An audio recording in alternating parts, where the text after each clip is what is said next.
Welcome back. President Biden's executive order to let agencies use the Defense Production Act should help get more vaccines and supplies to the front lines.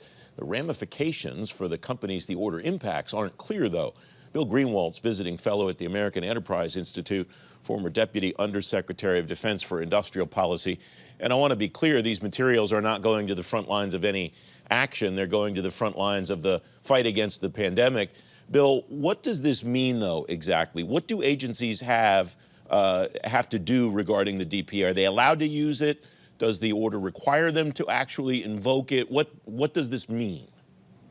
I think there's a substantive piece here and a symbolic piece.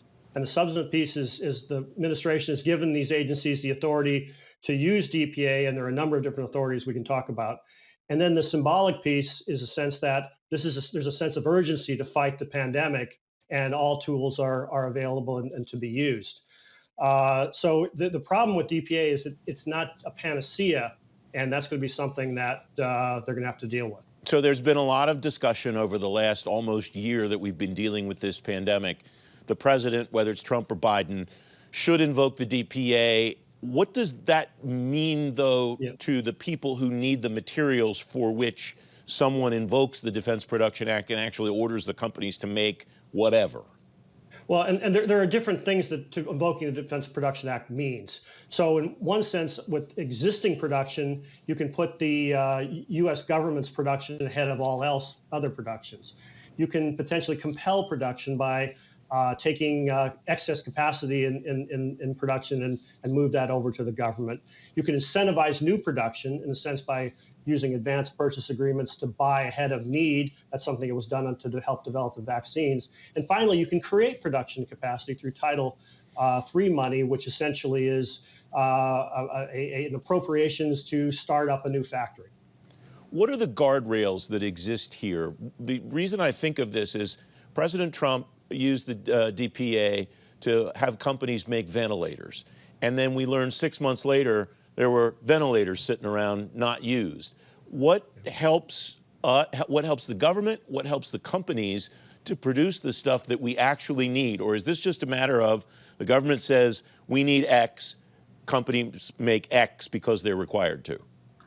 Well, the first thing it requires on behalf of the government is visibility into the supply chain. And I'm not really certain whether the government has that type of visibility down to the nth level with the raw materials. So that is what really is the biggest barrier to effectively using DPA. The second is that when you invoke the DPA, you put the government's production ahead of somebody else's, and that has impact on the private sector supply chain, on supply chain with our foreign allies, and so on. And finally, it only works with the United States production. And many of these things that we want to increase production are actually dependent upon foreign supply chains. What is Congress's role or voice in the DPA except to advocate invoking it or not invoking it, and on what to invoke it? Again, it depends on the authorities, but if there is a need to appropriate money, the Appropriations Committee is involved in whether it's Title III, or if you make advanced purchases, essentially you are committing the government in ahead of time, and the appropriators are going to have to follow up with funding on that. So I want to go back to a term that you used earlier. I'm not a lawyer, but it struck me that it was an important term. When you were talking about the substantive element of invoking the DPA, you said it gives agencies the authority. It doesn't require them to use DPA unless they deem it necessary, though. Do I have that distinction right, Bill? That is correct. They're going to have to come up with a plan on where the effective use of this authority should be.